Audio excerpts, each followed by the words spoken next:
예산 전국 보름 넘게 이어지고 있습니다. 법인세 인하 등 여야가 여전히 접점을 찾지 못하고 있습니다. 김진표 국회의장이 못 박은 기간은 바로 내일까지인데요. 이번에야말로 예산안이 극적으로 처리될지 주목됩니다. 김병민 국민의힘 비상대책위원, 조기현 전 민주당 법률위 부위원장과 전국 상황 정리합니다. 안녕하십니까? 어서 오십시오. 네, 안녕하세요. 안녕하세요. 여야가 합의 처리 가능하면 빨리 해야 한다라는 어떤 그런 공감대는 있는데 서로가 양보를 하지 않는 것 같아요. 일단 법인세분만 여쭤보겠습니다. 여당 같은 경우에는 22%, 현재 25%인데 최고 세율이요. 22%를 반드시 낮춰야 된다는 겁니까? 중재안도 받지 못하겠다는 겁니까? 중재안이 단 1%를 내리는 부분들에 불과하기 때문에 25%를 24%로 1% 내리는 상황으로는 지금에 갖고 있는 경제적인 위기를 돌파하는데 한계가 있을 수밖에 없다 이렇게 보고 있는 것이고요. 우리나라 반도체 기업 같은 경우를 보게 되면 삼성전자와 대만의 TSMC 같은 기업들이 비교하지 않습니까? 법인세 실효세율이 한 10%가량 차이가 납니다. 이런 부분 속에서 윤석열 정부가 출범할 당시부터 기업의 자유를 조금 더 부여하고 기업의 자율적인 투자 활동들을 용이하게 하면서 일자리를 창출시키겠다라고 하는 측면들을 강조해 왔기 때문에 현재 있는 위기를 극복하기 위한 필요성에서 한 3% 정도 올라갔던 부분들을 정상화시켜주는 것이 윤석열 정부에서 기업 활성화를 통한 경제 위기 극복의 가장 중요한 사안이다 이렇게 얘기를 하고 있습니다. 네. 민주당은 그러면은 1% 정도면 괜찮다 이렇게 보는 걸까요? 그렇습니다. 1% 감축안이 사실상 국민의힘 원안, 정부 원안에 가깝습니다. 그 퍼센테이지로는 한 2% 정도 차이가 나지만 실제 이 감세를 한 경우에 이걸로 인해 발생되는 경제 효과는 그 외에 이제 부수적인 법안을 처리를 통해서 얻게 되는 결과는 크게 다르지 않기 때문에 국회의장의 중재안이 민주당이 상당히 양보한 안이라는 기본 입장이고요. 법인세 감면은 소위 말하는 보수 정권이 들어설 때마다 이제 나왔던 안이고 실제 이명박 정부 때도 그 법인세 감세가 있지 않았습니까? 근데 지금 정부나 국민의힘이 주장하는 감세 효과가 발생했다는 명확한 근거가 없습니다. 지금 또 역시 올해 10월에 KDI 보고서를 근거로 해서 이게 감세가 투자 활성화라든가 또 주주이익이라든가 국민의 이익으로 귀속될 것이라는 주장뿐인데요. 그 KDI 보고서에서도 역시 그 효과가 명확하지 않다는 이견도 있었음에도 불구하고 마치 KDI 보고서가 이 경제 분석에 대해 정확하게 다 있는 것처럼 지금 그걸 전제로 해서 그 감세안을 주장하고 있기 때문에 국회의안 중재안을 만으로도 정부가 주장할 효과가 충분히 나올 수 있다 이렇게 보는 겁니다. 두 당 모두 이게 당의 정체성과 관련이 있다 그래서 절대 양보 좀 안 하고 있습니다. 김진표 의장은 늦어도 월요일까지는 본회의를 통과해야 한다면서 최후 통첩을 날렸는데요. 이런 말을 했습니다. 듣고서 이야기 나누겠습니다.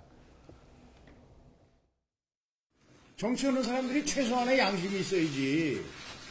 아니 이거를 마치 우리 경제를 살려내고 취약계층을 도우려고 하는 이 수레바퀴를 국회가 붙잡고 늘어지고 못 굴러가게 하는 거 아닙니까 이게. 자, 우리 시청자 여러분들은 어떻게 들으셨습니까? 김진표 국회의장 좀 많이 화나신 것 같죠? 정치하는 사람들이 최소한의 양심이 있어야지. 이 말을 들어보면 여야가 따로 만나서는 뭔가 좀 합의를 보는 듯한 이야기를 하다가 딱 카메라가 들어서고 딱 발표 자리에서 나서면 또 다른 말을 하는 것 같습니다.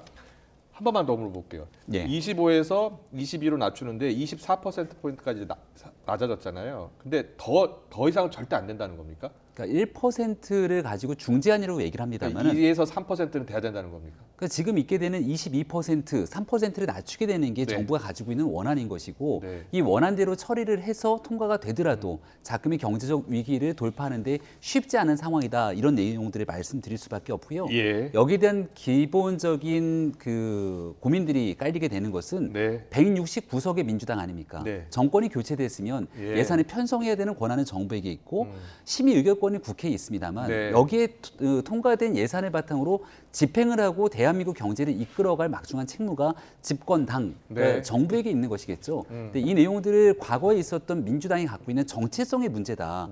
초부자 감세가 어렵다라고 하는 인식만으로 이 내용들을 끝까지 평행선을 달리게 된다면 결국 그 피해가 국민 몫으로 돌아갈 수밖에 없기 때문에 여기에 대한 입장들 고수할 수밖에 없는 측면이 있습니다. 조기현 부위원장님이 뭐 결정할 수 있는 내용은 아닙니다만 이제 국민의힘 주장은 문재인 정부 때 22%에서 25%로 높아진 이 법인세율을 이제 새로운 정부가 출범했으니까 22%로 다시 원점으로 돌리는 거다 이런 주장이에요. 그런데도 불구하고 절대 못 받겠다는 거잖아요.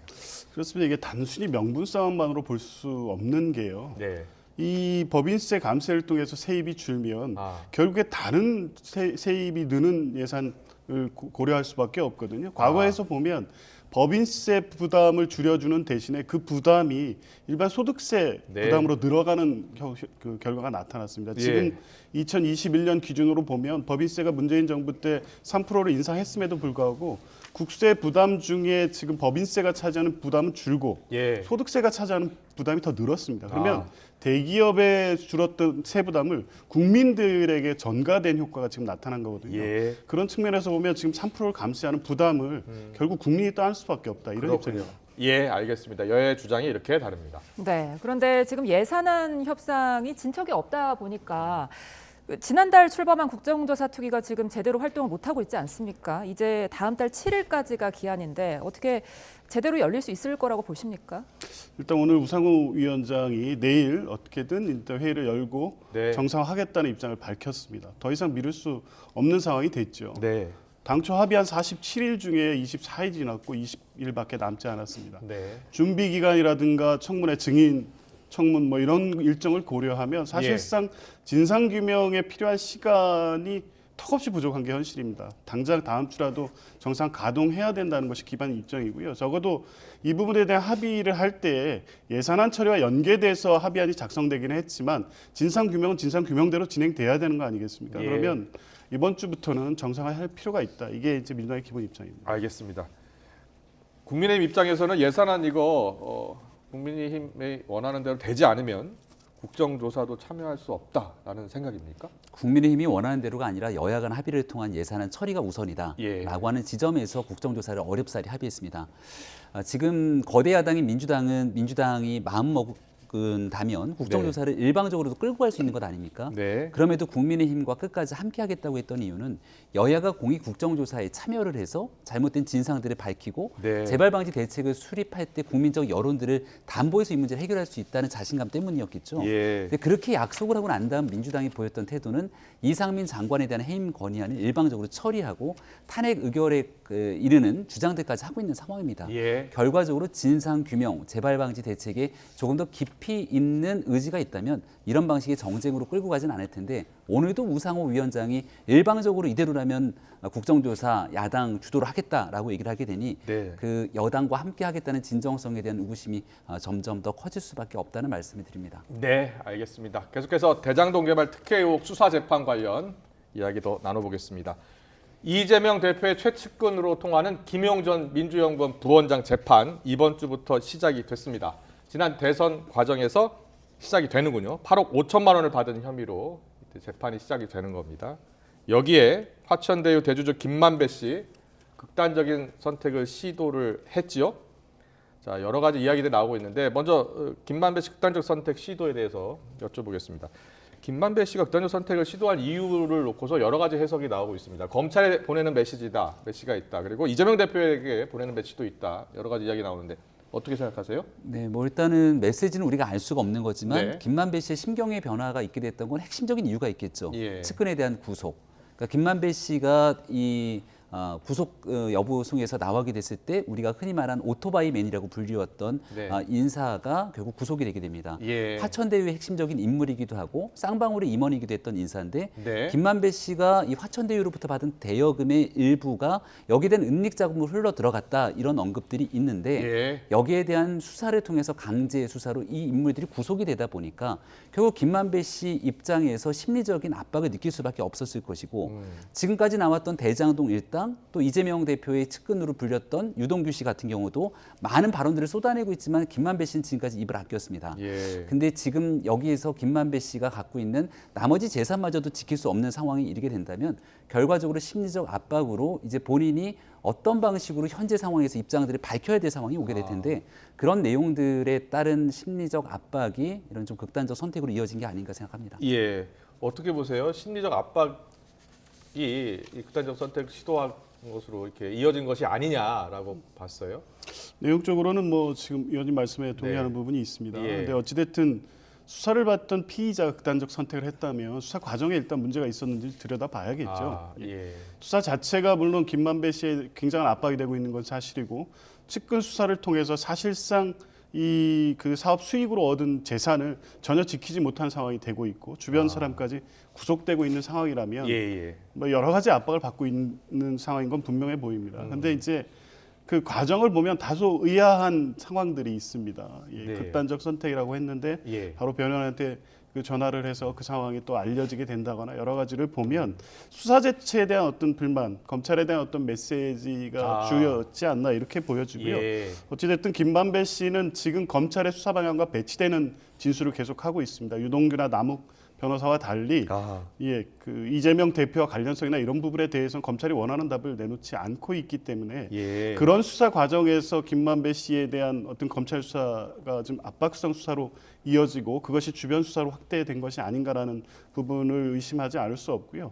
수사는 뭐 안 할 수 없죠. 검찰이 뭐 적극적인 수사를 해서 진상규명할 거고 피할 수 없는 상황이고 그것이 이재명 대표까지 이어질지에 대해서는 지켜봐야 되겠지만 네. 적어도 피의자가 극단적 선택을 할 수밖에 없는 상황으로 내모는 수사는 있어서는 안 되지 않겠습니까? 예. 그런 부분은 한번 검찰 스스로도 어떤 문제가 있었는지 돌아봐야 될 필요가 있다고 봅니다. 그러면 김만배 씨의 어떤 입장 변화 가능성보다는 검찰 수사에 문제가 더 있는 것 아니냐 이렇게 보시는 겁니까?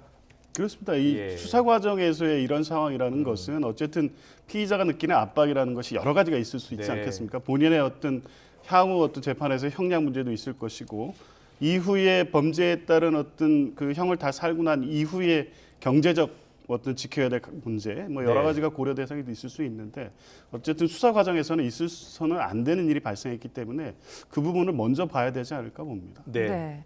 근데 위원장님께 하나 더 여쭤보죠. 김만배 씨 측근도 2명이 구속되지 않았습니까? 그리고 극단적 선택도 극단적인 이렇게 시도도 있었고 이런 상황에서 비이재명계도 그렇게 호의적이진 않아 보입니다. 이런 상황들로 인해서 어떻게 당대표의 사법 리스크가 점점 더 커지는 거 아닙니까? 어떤 특별한 상황 변화가 당내에 보이지는 않습니다. 예. 여전히 당 안에서는 이것이 정치 보복성 표적 수사라는 어떤 당내 분위기에 크게 흔들림은 예. 없고요. 일부 문제 제기를 하는 의원들은 전에도 있었고 지금도 있습니다만 여전히 이재명 대표와 관련돼서 혐의 관련된 구체적인 내용이 나오거나 그런 건 없습니다. 남욱, 유동규 진술 외에 지금 검찰이 계속해서 언론을 통해서 뭐 소위 말해서 흘리거나 아니면 언론이 보도하는 내용들을 보면 이재명 대표가 그 대장동 수익을 나누기로 한 최종의 귀책점이라는 부분도 없고 뇌물이라든가 정치자금과 관련 위반해서 이재명 대표가 관련됐다는 내용이 진술에 나온 것이 없습니다. 예. 그런 측면에서 보면 당내에서는 여전히 지금까지 정치 보복성 표적 수사라는 것에 당내 전반적인 어떤 합의나 뭐 이게 흔들리지는 않고 있고요. 예. 그런 차원에서 앞으로도 뭐 당이 대응할 것으로 봅니다. 네. 지금 이재명 대표 사법 리스크와 관련 민주당 노웅래 의원 체포동의안 처리가 또 지금 민주당 내에서는 어떻게 이 체포동의안을 처리할지 여부를 놓고서 좀 고심이 깊은 것 같아요. 일단 노웅래 의원 같은 경우에 체포동의안이 국회에 제출됐고 다음 본회의에 보고가 되면 72시간 내에 처리를 해야 되잖아요. 근데 일단 민주당은 자유투표를 하기로 한 것으로 전해지고 있어요. 네. 자, 어떻게 보세요? 자유투표를 한다 하더라도 예. 21대 국회에 들어서 체포동의안 3건이 모두 가결이 되지 않습니까? 네. 민주당의 정순 의원, 또 국민의힘의 정창민 예. 의원도 마찬가지고 무소속의 이상직 의원 같은 경우 이 모든 체포동의안이 가결 처리가 됐던 상황들을 고민해 보면 노웅래 의원의 체포동의안이 부결되게 됐다. 이건 결국 민주당의 160부석 의석의 선택으로 볼 수밖에 없을 텐데 예. 그렇다면 지금 뇌물 등에 대한 혐의를 바탕으로 수사가 진행되고 있고 여기에 대한 체포가 동의안이 있어야만 구속에 대한 심사가 가능하게 될 텐데 방탄국회라는 오명을 민주당이 다 뒤집어 쓰게 됩니다. 예. 그럼 거기에 대한 이후에 대해서 왜 이런 일들이 있었겠는가를 유추해 보게 되면 이후 만약 이재명 대표로 연결되게 되는 체포동의안이 오게 됐을 때 전조 현상들을 나타내기 위해서 방탄을 친 것 아니냐는 오명까지 쓸 수 있거든요. 예. 근데 만약 여기서 정반대의 경우로 민주당이 노웅래 의원의 체포동의안에 대해서 체포할 수 있도록 가결 처리를 해주게 된다면 네. 그 이후 이재명 대표에 대한 수사가 진행돼서 같은 방식이 올라오게 됐을 때 아. 다른 선택을 할 때 또 부담이 되겠죠. 예. 그러니까 이른바 딜레마에 빠져 있는 것 아니냐 이런 고민들이 들 텐데 네. 이렇게 어려운 상황일수록 원칙에 따라서 잘못되고 범죄 혐의가 있게 된다면 예. 원칙적으로 그 내용들에 대해서 체포동의안이 가결되더라도 예. 문제가 없으면 구속영장에 대한 영장실질심사에서 심사 처리가 안 될 것 아니겠습니까? 이걸 국회에서 무리하게 막으려고 하는 시도는 현재 있는 국회 민주주의의 발달된 사회 속에 전혀 맞지가 않는다, 이런 말씀을 드리고 싶습니다. 네. 조기현 부위원장님께 여쭤보고 싶은 건데요. 민주당 내에서는 분위기는 어떻습니까? 지금 언론 보도를 보니까 부결 가능성 이야기가 나오더라고요. 일단 두 가지 측면이 있는데요. 첫 번째는 현재 혐의는 6천만 원 뇌물입니다. 네. 노웅래 의원이 중진 다선 의원이고요. 주요 당직을 여기만 또 지도부급 인사입니다. 예. 이런 분이 청탁의 대가 6천만 원을 받고 지금 이런 범죄를 했을 것이냐에 대한 의원들의 일단의 의구심이 있습니다. 이 부분에 대한 노웅래 의원이 개별적 소명들을 다 하고 계신 걸로 보여지고요. 그런 부분에 대해서 이제 의원들이 어떤 판단할지가 하나 남아 있고, 두 번째는 굳이 체포동의안을 검찰이 청구한 이유, 그럴 필요가 있었느냐에 대한 또 의문이 있습니다. 왜냐하면 노웅래 의원의 혐의 자체가 그 사업자가 돈을 주었다는 진술밖에 없는 것이고, 네. 거기에 대해서 노웅래 의원이 수사에 협조해 왔습니다. 그리고 압수수색을 통해서 증거도 어느 정도 확보돼 있을 겁니다. 네. 그러면 원칙에 따라서 불구속 수사를 해도 되는 상황인데 굳이 구속영장을 청구하면서 체포영장을 국회에 제출한 것은 이재명 대표 수사까지 염두에 둔 검찰의 어떤 전반적인 정치 탄압적 수사의 연결선상에 있다, 이렇게 보여지는 측면이 있기 때문에 의원들도 고심이 있는 것으로 보여지고요.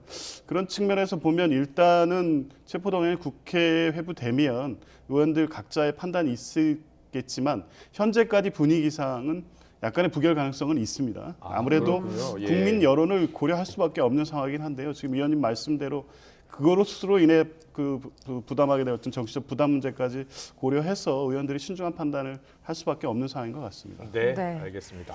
우리가 이렇게 노웅래 의원의 체포 동의안에 주목하는 이유가 바로 이재명 대표에게도 혹시 후에 같은 일이 일어날 수도 있지 않을까, 이런 면이 있는데요.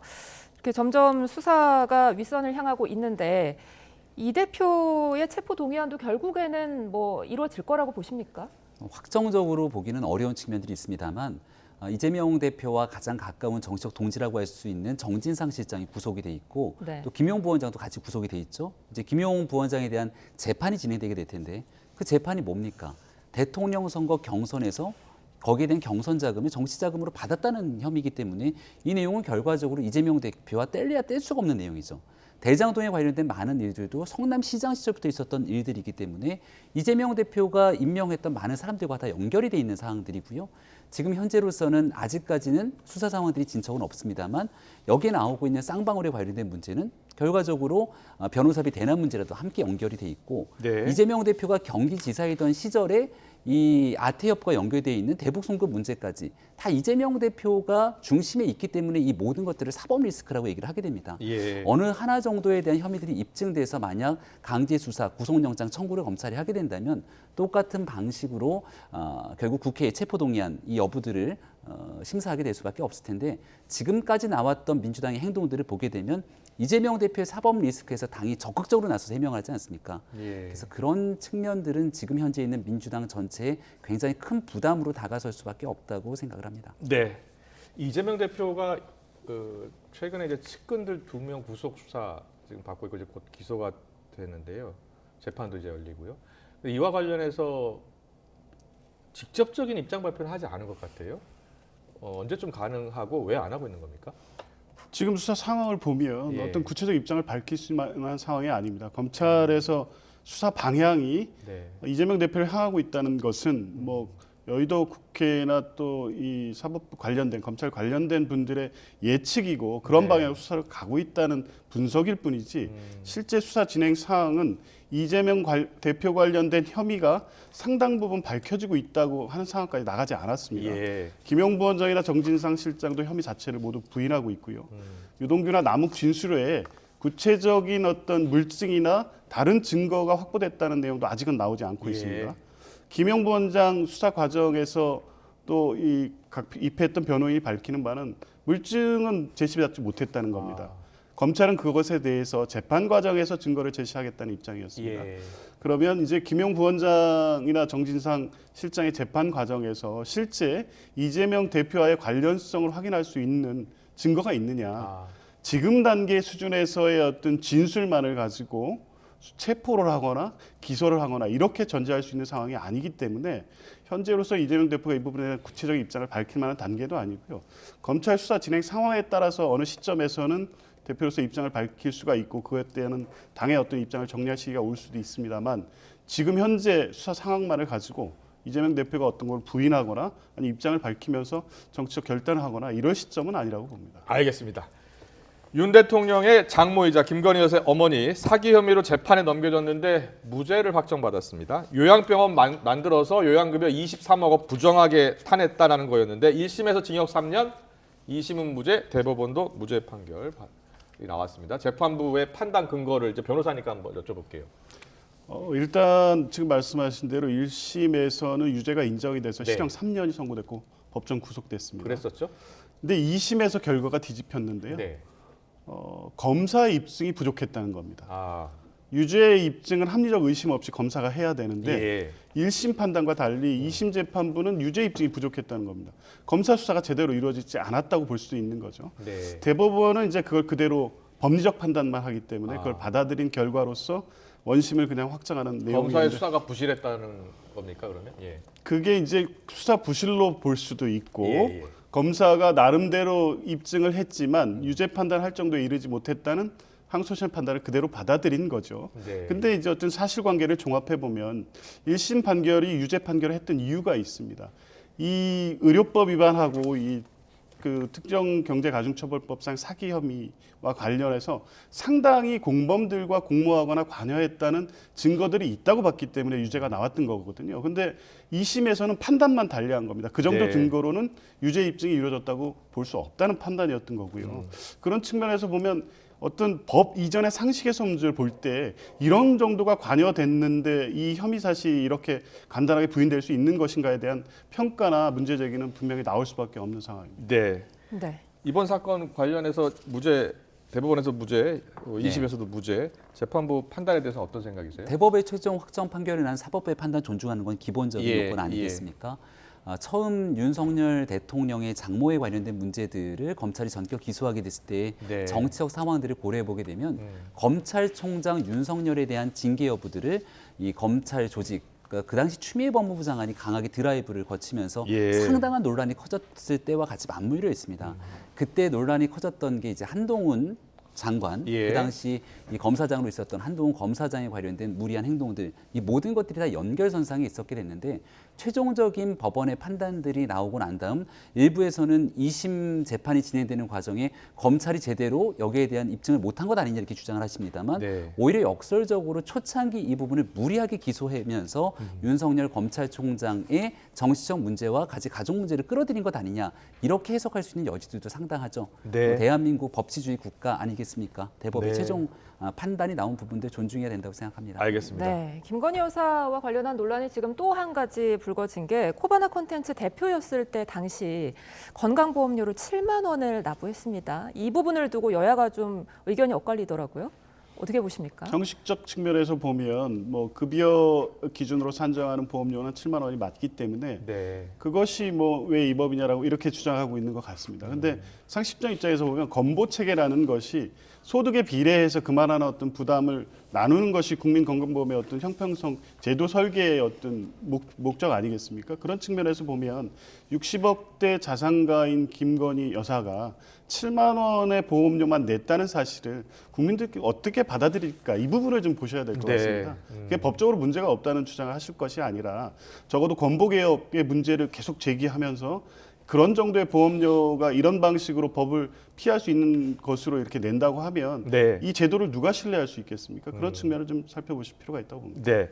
건강보험료 60억대 재산가가 건강보험료 7만 원 되는 거 뭐 법적으로는 문제가 없다고 하지만 그럼에도 불구하고 그 정도 재산을 가진 사람이라면 건강보험료를 훨씬 더 내야 하는 것 아니냐 이런 문제는 제기할 수 있을 것 같아요. 만약에 윤석열 대통령이 현재 정부에 대한 정책의 의사결정을 하고 있는 과정에 이런 일들이 있었다라면 제도에 대한 설계와 여기에 대한 대상자로서의 모순되는 점이 있을 거다 생각합니다. 근데 그 당시에 김건희 여사가 의도적으로 건강보험을 회피하기 위해서 이렇게 했느냐라고 하면 그건 별개의 얘기인 것이죠. 예. 왜냐하면 코바나 컨텐츠라고 하는 회사를 꾸준히 운영하고 있었고 거기에 나올 수 있는 수익금의 한계가 있었기 때문에 대표가 갖고 있는 월급을 최소한으로 가져가기 위한 노력들이 있었던 거고 네. 이로 인해 건강보험의 혜택을 받았던 겁니다. 근데 이를 지켜보게 되는 국민들 입장에서는 저도 지역보험을 냅니다만 소득 수준이 적은 상태임에도 불구하고 많은 지역보험에 대한 내용을 내는 상태 속에서 불합리한 것 아니냐 이렇게 얘기를 할 수 있는 측면이 있겠죠. 예. 그렇기 때문에 건강보험 개혁이 필요한 겁니다. 네. 근데 이 내용들을 굳이 과거에 있었던 내용들을 끌어서 얘기를 하게 되는데 만약에 내가 회사를 다니지 않음에도 불구하고 건강보험료를 최소화시키기 위해서 어떤 회사에 위장 취업을 하거나 했던 내용이라면 거기에 대한 강력 질타가 필요할 텐데 이 내용들을 너무 정치적으로 엮을 필요는 없다. 다만 그런 이유 때문에 건강보험 제도에 대해서 공정성과 합리성에 기반한 개혁이 반드시 필요하다고 생각합니다. 네, 알겠습니다. 오늘 정치 토론 여기서 마치겠습니다. 김병민 국민의힘 비대위원, 조기현 전 민주당 법률위 부위원장과 함께했습니다. 잘 들었습니다. 고맙습니다.